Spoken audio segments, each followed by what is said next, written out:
આપ સર્વોને હેતપૂર્વક જય શ્રી સ્વામિનારાયણ। આજની સત્સંગ કથા વાર્તા નિજ મંદિર સાવરકુંડલા। આજની સત્સંગ કથા વાર્તા એકાદશી વ્રત વિધિ અને મહાત્મ્ય કથા। હિન્દુ પંચાંગમાં દેવશયની એકાદશીનું વિશેષ મહત્વ છે। દેવશયની એકાદશીના દિવસે ઉપવાસ પણ કરવામાં આવે છે અને શક્ય હોય તો ભાવિક ભક્તો નિર્જલા કે નકોરડો ઉપવાસ પણ કરે છે। તે ઉત્તમ કહેવાય છે અને જો તે ના થઈ શકે તો દૂધ પીને ઉપવાસ કરવો અને તેમ પણ ના થઈ શકે તો એકવાર ફલાહાર કરવો અને તે ન થાય તો 2 વાર ફલાહાર કરવો એ મધ્યમ કહેવાય છે। વળી તે પણ ના કરી શકે તો એક ટાઈમ ભોજન કરીને પણ આ વ્રત કરવું જે કનિષ્ઠ કહેવાય છે, પરંતુ તેમાં શ્રી હરિનો રાજીપો છે, માટે એકાદશીનું વ્રત તો અવશ્યપણે કરવું। શાસ્ત્રોમાં દેવશયની એકાદશીના ઉપવાસની વિશેષ પૂજા વિધિનું મહત્વ દર્શાવવામાં આવ્યું છે। શાસ્ત્રોમાં તેની વિધિ પણ દર્શાવવામાં આવી છે।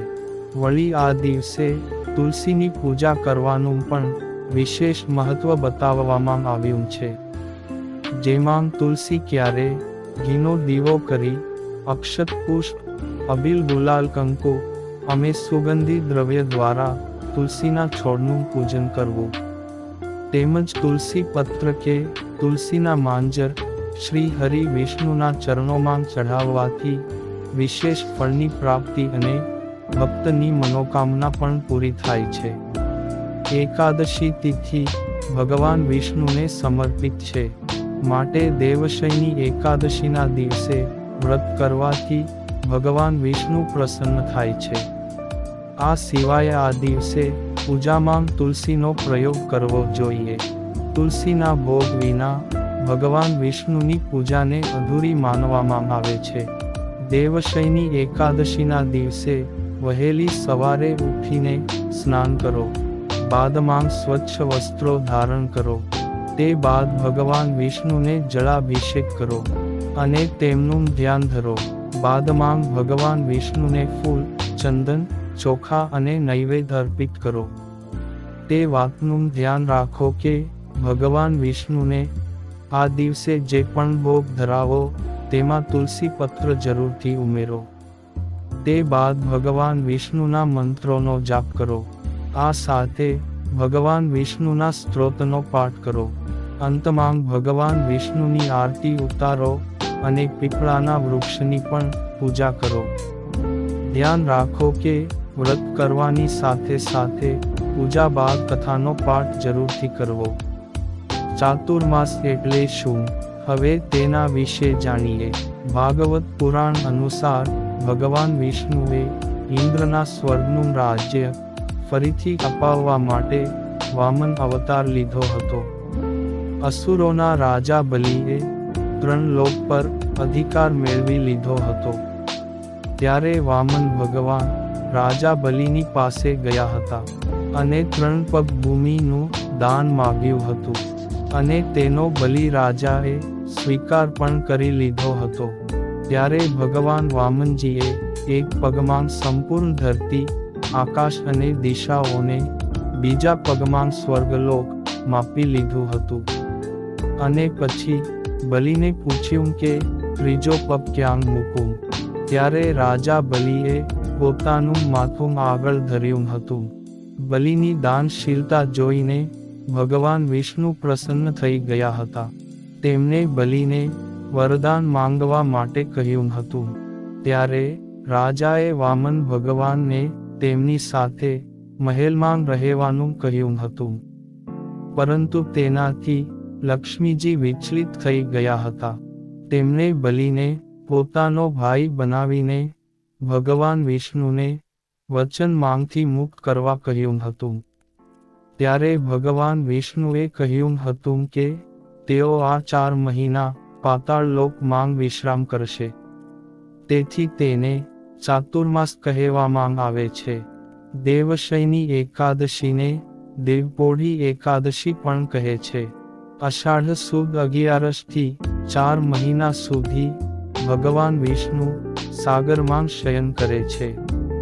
માટે દેવશયની એકાદશીને દેવપોઢી કે પદ્મા એકાદશીના નામે પણ ઓળખવામાં આવે છે. બીજા એટલે કે બારસના દિવસે વિષ્ણુ ભગવાનનો શયનોત્સવ મનાવવામાં આવે છે. ચાતુર્માસ દરમિયાન વ્રતધારીએ રીંગણા, કારેલા, કોળું વગેરે શાક વર્જ્ય ગણવાં જોઈએ, માટે તે ખાવા નહીં. વળી શ્રાવણ માસમાં શાક, ભાદરવામાં દહીં, આસો માસમાં દૂધ અને કારતક માસમાં દ્વિદળવાળા કઠોળનો વ્રતધારીએ ત્યાગ કરવો જોઈએ.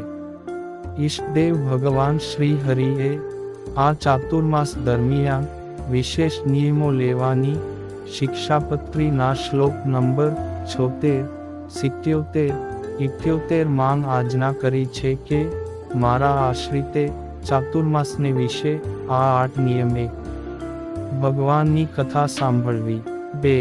ભગવાનની કથા વાંચવી. 3. ભગવાનના ગુણનો કીર્તન કરવું. 4. પંચામૃત સ્નાને કરી ભગવાનની મહાપૂજા કરવી. 5. ભગવાનના મંત્રનો જાપ કરવો. 6. ભગવાનના સ્તોત્રનો પાઠ કરવો. 7. ભગવાનને પ્રદક્ષિણા કરવી. 8. ભગવાનને સાષ્ટાંગ દંડવત પ્રણામ કરવા. આ 8 નિયમ અમે ઉત્તમ માન્ય છે. જેમાંથી કોઈ પણ એક વિશેષ નિયમ શ્રદ્ધા અને ભક્તિપૂર્વક ધારણ કરવો. ચાતુર્માસ દરમિયાન યોગાભ્યાસ કરવાથી બ્રહ્મપદની પ્રાપ્તિ થાય છે. જે વ્રતધારી ઓમ નમો નારાયણ મંત્રનો એકાગ્રતાપૂર્વક જાપ કરે છે તેને અનંત ફળની પ્રાપ્તિ થાય છે અને તે દેહના અંતે પરમ ગતિને પામે છે. દેવશયની એકાદશીની કથા નીચે પ્રમાણે છે. યુધિષ્ઠિરે કહ્યું, હે કેશવ, હું પદ્મા એકાદશી અથવા દેવશયની એકાદશીની વ્રતવિધિ જાણવા ઉત્સુક છું. તો આપ મને તેની વ્રતવિધિ કહી સંભળાવો. શ્રીકૃષ્ણે કહ્યું, હે રાજન, બ્રહ્માજીએ આ અનુપમ કથા નારદજીને કહી હતી. તે હું તમને કહી સંભળાવું છું. આદિ સત્યુગને વિશે સૂર્યવંશમાં માંધાતા નામે એક સત્યનિષ્ઠ રાજા થઈ ગયા. આ રાજા ગૌ બ્રાહ્મણ પ્રતિપાલ હતા. તેના રાજ્યમાં પ્રજા સર્વ પ્રકારે સુખી હતી.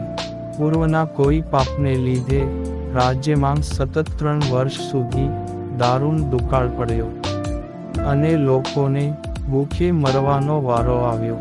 સ્ત્રીઓ કરુણ રુદન કરવા લાગી, તેમજ બાળકોને ભૂખ્યા નિહાળી મા બાપનું હૃદય દ્રવી ઉઠતું. કેટલાક લોકો ક્ષુધા દેવીના ખપ્પરમાં હોમાઈ ગયા, એટલે કે મૃત્યુ પામ્યા. અનાજના એક એક દાણા માટે લોકો વલખાણ મારતા.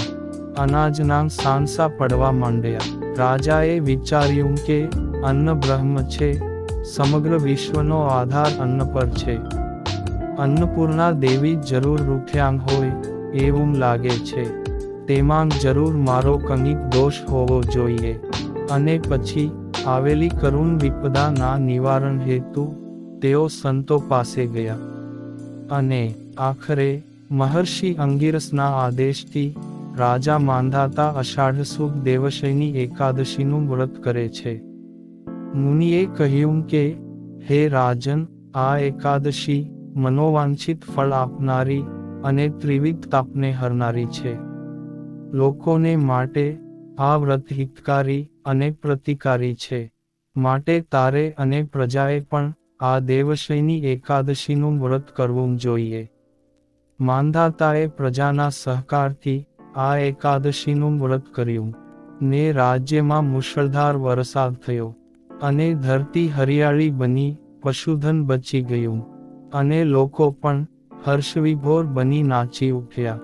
સારા પાકની આશાએ ખેડૂતો આનંદમગ્ન બન્યા. આ વ્રત કરવાથી પ્રજા સુખી થઈ અને દુકાળનું દુઃખ દૂર થયું. અનાજનો મબલખ પાક થયો. માટે ભક્તિ અને મુક્તિ આપનારું આ વ્રત સૌએ કરવું જોઈએ.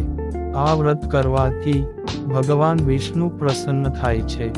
અષાઢ સુદ 11 શયની એકાદશી દેવશયની કહેવાય છે. આ પરમ પવિત્ર દિવસે વિષ્ણુ ભગવાન શયન વ્રત અને ચાતુર્માસ વ્રતના પ્રારંભે વિશેષ નિયમ લેવામાં આવે છે અને મોક્ષની આકાંક્ષા રાખનાર મનુષ્ય આ દિવસે શયન વ્રત તથા ચાતુર્માસ વ્રતનો આરંભ કરવો જોઈએ. દેવશયની એકાદશીને દેવપોઢી એકાદશી પણ કહે છે. અષાઢ સુદ 11 થી 4 મહિના ભગવાન વિષ્ણુ સાગરમાં શયન કરે છે. આથી માંધાતા રાજાએ આ પરમ પવિત્ર દેવશયન પ્રસંગને યાદ કરી મહર્ષિ અંગિરસના આદેશ અનુસાર શ્રદ્ધા સાથે આ અનુપમ વ્રત કર્યું હતું. તેથી મોમ માગ્યા મેઘ વરસ્યા હતા અને કહેવાય છે કે અષાઢ સુધરે તો આખું વર્ષ સુધરે. એમ આ એક જ એકાદશી વ્રત કરે તો મનુષ્ય પણ સુધરી જાય. વળી રાજા માંધાતા અને પ્રજાજનો દ્વારા આ વ્રત કરવાથી પરિણામ એ આવ્યું કે મીઠા મેઘ વરસ્યા અને અનાજના અંબાર થતાં રાજા અને પ્રજામાં આનંદ છવાઈ ગયો. પછી ભગવાન શ્રી કૃષ્ણ બોલ્યા, હે રાજન, મેં તમને નિયમી દેવપોઢી કે પદ્મા એકાદશીના વ્રત વિધિ અને મહાત્મ્ય કથા તમને સંભળાવી. માટે તમે પણ આ વ્રત શ્રદ્ધા અને ભક્તિભાવથી કરજો, તો આપનું પણ કલ્યાણ થશે. અને આ સાથે અત્યારની કથાને પણ વિરામ. હવે પછીની કથા વાર્તા આપને આગળના ભાગમાં સાંભળશું. અત્યારે આપ સર્વોને ભાવથી જય શ્રી સ્વામિનારાયણ.